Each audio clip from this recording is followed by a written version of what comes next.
नमस्कार, मैं हूं नकमा। कर्नाटक में कोप्पला जिले के मियापुर गांव में अनुसूचित जाति के एक परिवार के 2 साल के बच्चे के मंदिर में घुसने पर उस परिवार पर 23,000 रुपयों का जुर्माना लगाने के मामले में पुलिस ने 5 लोगों को गिरफ्तार किया है। ये घटना 4 सितंबर की है, लेकिन अब जाकर सामने आई है। इस घटना के बाद जिला प्रशासन ने लोगों में छुआछूत को लेकर जागरूकता पैदा करने के लिए पुलिस और समाज कल्याण महकमे के लोगों की टीम गांव भेजी। बाद में गांव वालों ने बच्चे के परिवार से माफी मांगी। पुलिस ने इस मामले में अपनी तरफ से कार्रवाई करते हुए कल रात 5 लोगों के खिलाफ मामला दर्ज किया है।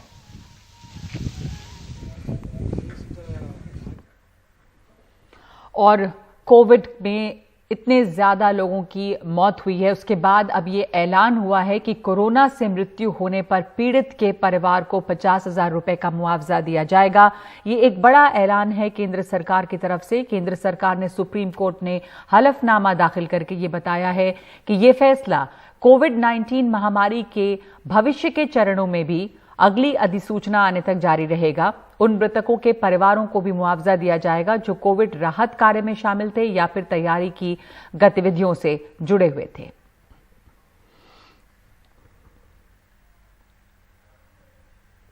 और अब खबर अखाड़ा परिषद के अध्यक्ष महंत नरेंद्र गिरी की। उन्हें आज प्रयागराज के बाघंबरी मठ के अंदर भू समाधि दी गई। इसके पहले उनके पार्थिव शरीर की यात्रा संगम तट पर गई, जहां पर उन्हें तीनों नदियों के जल से स्नान कराया गया और उसके बाद उन्हें बाघंबरी मठ में भू समाधि दी गई है।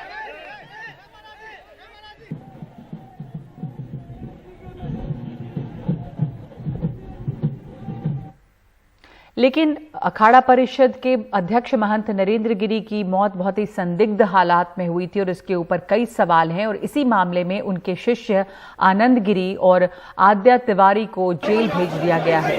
कोर्ट से निकलते वक्त उनकी पिटाई की भी बातें कही जा रही हैं। महंत नरेंद्र गिरी ने अपने कथित सुसाइड नोट में इन दोनों को ही आत्महत्या के लिए मजबूर करने का दोषी बताया था।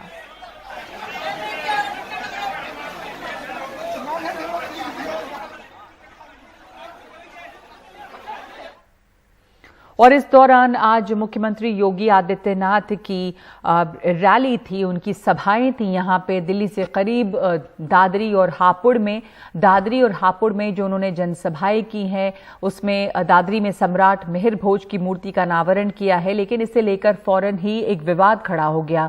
मूर्ति को लेकर जो सियासत हो रही है उस बारे में देखिए रवीश रंजन शुक्ला की ये रिपोर्ट। मुख्यमंत्री योगी आदित्यनाथ की सभा शुरू होने से पहले हुई मूसलाधार बारिश के चलते मैदान में पानी भर गया और कुर्सियां गीली। फिर भी सभा में हजारों लोग पहुंचे।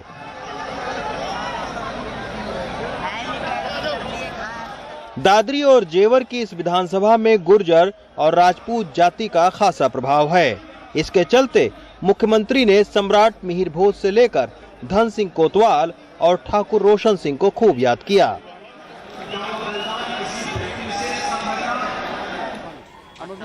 इस मौके पर योगी आदित्यनाथ ने सम्राट मिहिर भोज की मूर्ति का अनावरण भी किया। लेकिन सभा खत्म होते ही गुर्जर समाज के लोगों ने बीजेपी विधायक तेजपाल नागर के खिलाफ नारेबाजी शुरू कर दी।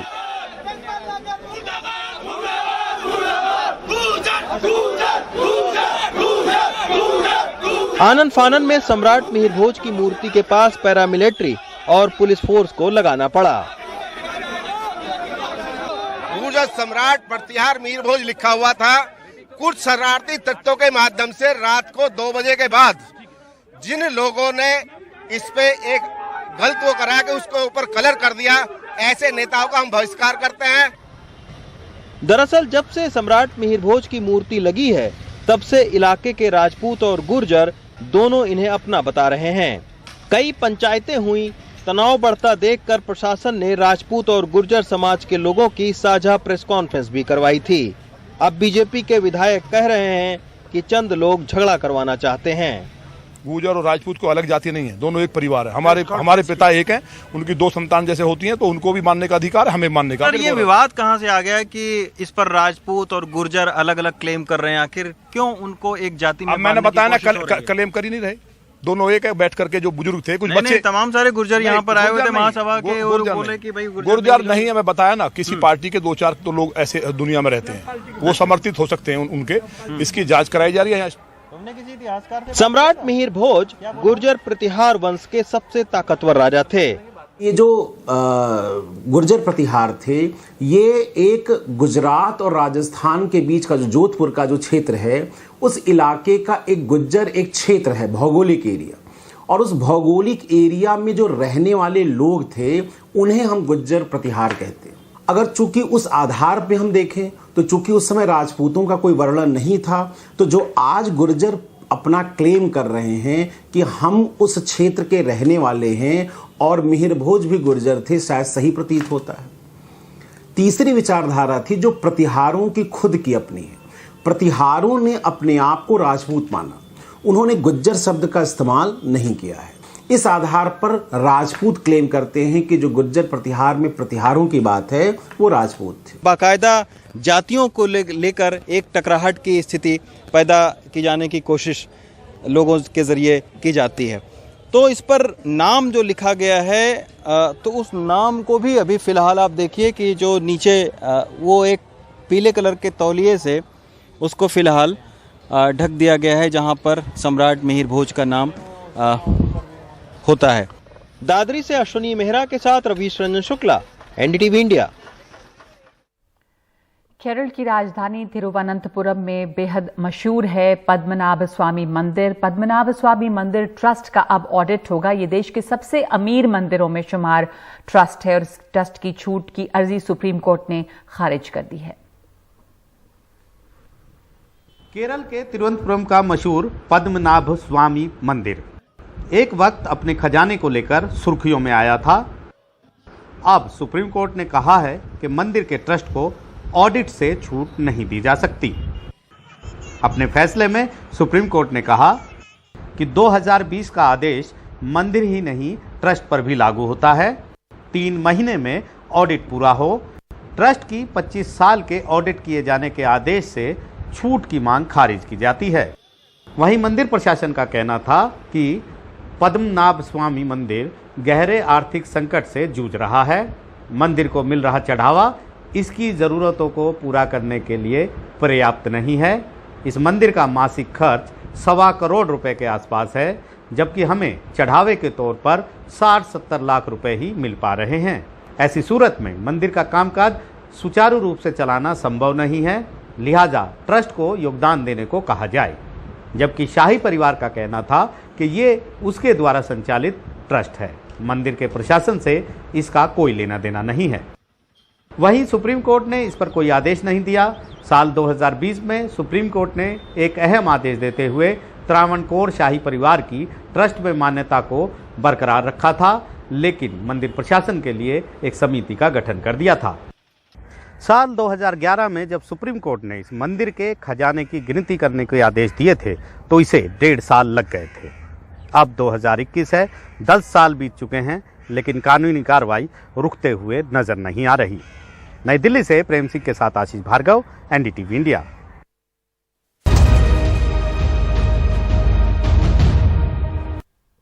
लड़कियों को एनडीए में यानी कि नेशनल डिफेंस एकेडमी में जल्द ही दाखिला मिल सकेगा। नेशनल डिफेंस एकेडमी में दाखिले के लिए का दरवाजा सुप्रीम कोर्ट ने लड़कियों के लिए साल भर पहले ही खोल दिया था। सरकार चाहती है कि लड़कियां पहली बार 2022 में एनडीए की परीक्षा में बैठे, लेकिन सुप्रीम कोर्ट का कहना है कि इसी साल उन्हें परीक्षा में बैठने की इजाजत मिलनी चाहिए। मुंबई की वत्सला मिश्रा ने 12वीं की परीक्षा 95% अंकों से पास की। पिता फौज में रहे हैं। अब उसे लग रहा है कि उस जैसी तमाम लड़कियां अब एनडीए की परीक्षा दे पाएंगी। मेरे पिताजी भी एक आर्मी अफसर रह चुके हैं और मैं हमेशा ये सोचती थी कि क्यों हम लड़कियों को ग्रेजुएट होने का इंतजार करना पड़ता है ताकि हम फौज ज्वाइन कर सके, जबकि हमारी उम्र के 12वीं कक्षा पास लड़के सीधा एनडीए में दाखिल हो सकते हैं। तो मैं सुप्रीम कोर्ट के इस ऐतिहासिक फैसले से बहुत खुश हूँ कि अब मेरी उम्र की सारी 12वीं कक्षा पास लड़कियां भी इस साल एनडीए का एग्जाम दे सकती हैं। ऐसे ही दिल्ली में डीयू से ग्रेजुएशन कर चुकी कृति सिन्हा को अपने कैरियर के लिए एक नया विकल्प खुलता लग रहा है। ये एक सुप्रीम कोर्ट का बहुत ही अच्छा डिसीजन है, क्योंकि आजकल के समय में ऐसा कुछ भी नहीं है जो लड़कियां नहीं कर सकती। अब लड़कियों को अपना आर्मी, नेवी या एयरफोर्स में जाने का सपना पूरा करने के लिए ज्यादा नहीं रुकना पड़ेगा। वो सीधा 12th के बाद अपने इस करियर पाथ को बहुत आसानी से चुन सकती हैं। इससे वो और आत्मनिर्भर बनेंगी और उनको अपने देश की सेवा करने का मौका मिलेगा। इससे हमें ये भी दिखता है कि हम एक इक्वल सोसाइटी की तरफ बढ़ रहे हैं। वत्सला और कृति की उम्मीदों को सुप्रीम कोर्ट के ताजा फैसले ने नई राह दिखाई है। कोर्ट ने केंद्र सरकार को झटका देते हुए आदेश दिया कि महिला उम्मीदवारों को इसी साल नवंबर में होने वाली एनडीए की प्रवेश परीक्षा में बैठने की अनुमति दी जाए। कोर्ट ने यह भी कहा कि परीक्षा के बाद कोई समस्या आती है तो सरकार कोर्ट को सूचित करे। आज माननीय सुप्रीम कोर्ट ने एनडीए का जो मैटर चल रहा है उसकी सुनवाई के दौरान ये कहा कि इसी साल से ही महिलाओं की एंट्री जो है वो 14 नवंबर को जो एग्ज़ाम है उसके लिए उन्होंने निर्देश दिया यूपीएससी को और मिनिस्ट्री को वो इसी साल से महिलाओं की एंट्री जो है एनडीए में करें।